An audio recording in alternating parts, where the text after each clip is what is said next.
பண்டு விண்ணோர் குளம் வாழப் புறந்து பழனியில் ஓர் தண்டுடன் நின்று விளையாடும் மாண்புடை சற்குரவர் கண்டு தொழுது துதிபாடி நெஞ்சில் கருதும் உண்மை தொண்டு செய்வார்க்கு அவன் வேலும் மயிலும் துணை செய்யுமே.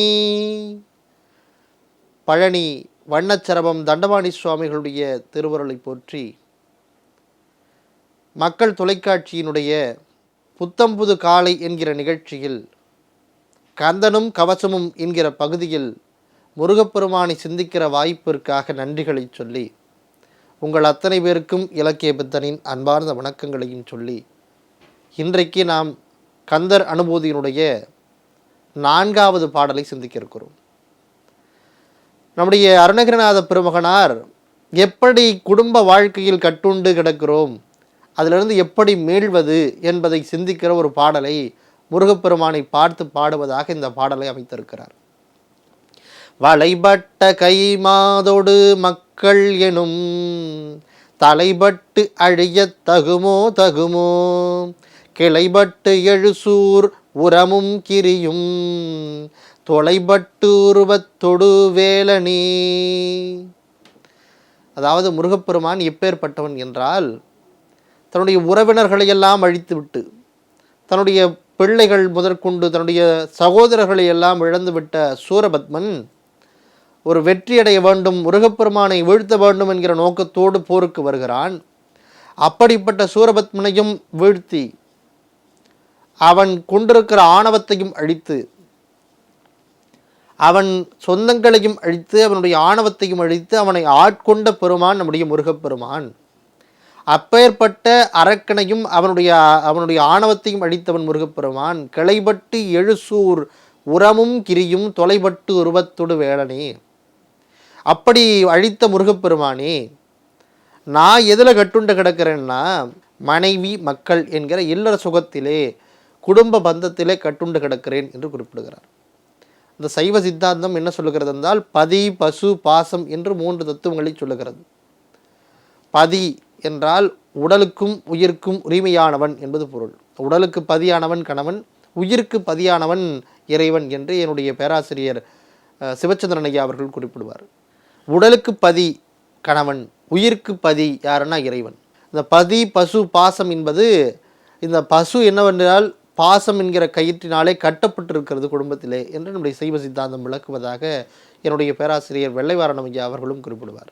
அப்படி பதி பசு பாசம் என்கிற தத்துவத்தின் அடிப்படையில் மனிதனானவன் குடும்பம் என்கிற பாசம் என்கிற கயிற்றிலே கட்டப்பட்ட பசுவை போல இருக்கிறான் என்று குறிப்பிடுகிறார்.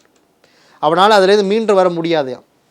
வளைபட்ட கை மாதோடு மக்கள் எனும், கை மாதோடுனா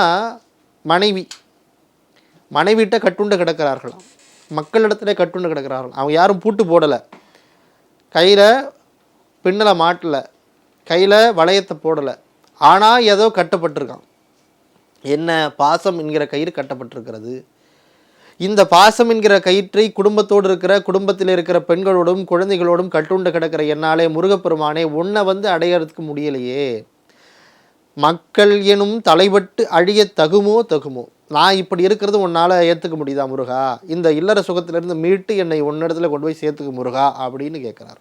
பொதுவாகவே எனக்கிட்ட இருக்கிற கேள்வி என்னென்னா, கல்யாணம் பண்ண பிறகு குழந்தை குட்டியெல்லாம் பெற்ற பிறகு கடவுளே என்னை காப்பாற்று, என்னை கொண்டு போய் உன்னோட சேர்த்துக்கோ, என்னை சாமியார் ஆக்குன்னு கேட்குறத விட கல்யாணம் பண்ணாமலே இருக்கலாம். பல பேர் கல்யாணம் பண்ணக்கூடாதுன்னே நினைக்கிறாங்க. இப்போ இருக்கிற சூழல்களில் பார்த்தோம்னா பல இளைஞர்கள் திருமணம் பண்ணாமலே இருக்கலாமே அப்படின்னு நினைக்கிறாங்க. கல்யாணமானவங்க என்ன பண்ணுறாங்க, நாம் கல்யாணம் பண்ணாமலே இருந்திருக்கலாமோ அப்படின்னு நினைக்கிறாங்க. ஆக அந்த வாழ்க்கை சூழல் நமக்கு ஒரு பொறுப்புகளை கொடுக்குது. பொறுப்புகளை தாங்க முடியாததுனால நம்ம என்ன பண்ணுறோம், அதுலேருந்து மீண்டு வெளில வரணும்னு ஆசைப்படுறோம். அந்த மாதிரி என்ன, இந்த குடும்பம் என்கிற ஒரு கட்டுண்டு கிடக்கிற ஒரு இருட்டறையில் என்னை கொண்டு போய் மாட்டி விட்டுறாத முருகா, என்னை காப்பாற்று, தலைப்பட்டு அழிய தகுமோ என்று கேட்கிறார். இதில் மாட்டிக்கிட்டு நான் இருக்கிறது உனக்கு சரியாக இருக்குமா முருகா? தகுமோன்னு 2 வார்த்தை கேட்குறாரு.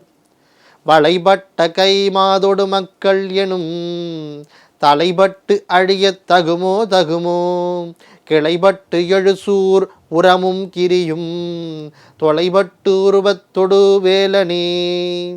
இதெல்லாம் என்னை காப்பாற்று முருகா அப்படின்னு கேட்குறாரு. இந்த மக்கட் செல்வங்கள் இருக்கிறதே அது பெரிய வரம் என்று திருவள்ளுவர் குறிப்பிடுகிறார்.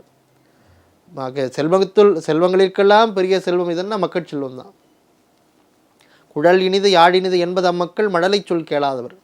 குழந்தை தான் உலகத்திலேயே பெரிய ஒன்று. ஆனால் அப்படிப்பட்ட குழந்தையும் மனைவியும் இருக்கிற வாழ்க்கை சூழலில் நான் மாட்டிக்கிட்டு கட்டுண்டு கிடக்கிறேனே, அதுலேருந்து என்னை மீட்டுட்டு போக முருகான்னு கேட்குறார் நம்முடைய அருணகிரிநாதர். அருணகிரிநாத பெருமகனார் மட்டுமல்ல, எத்தனையோ சமய பெரியவர்கள் அதை குறிப்பிட்டிருக்கிறார்கள். இல்லற சுகத்திலே மாட்டிக்கொண்டு நாம் எழுப்பணும். என்னுடைய நாவுக்கரச பெருமானும் அடுத்த பிறவி மனித பிறவி வேண்டான்னு சொல்கிறார்.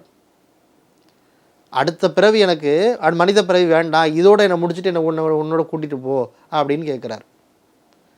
குனித்த புருவமும் குவ்வை செவ்வாயிற் குமிழ் சிரிப்பும் மணித்த ஜடையும் பவளம்போல் வேணியில் பால் வெந்நீரும் இறைத்த முடையை எடுத்த ஒரு பாதமும் காணப்பெற்றால் மனித பிறவியும் வேண்டுவதே மாநிலத்தை.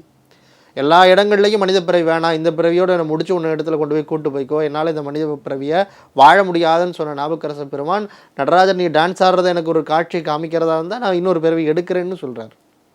அப்படி மனித வாழ்க்கை என்பது அவ்வளவு இழுக்கான ஒன்று. அதிலிருந்து என்னால் மீட்டு கொண்டு என்னை கூட்டு போகிறா அப்படின்னு நம்முடைய அருணகிரிநாதர் சொல்லுகிற பாடல் இந்த பாடல்.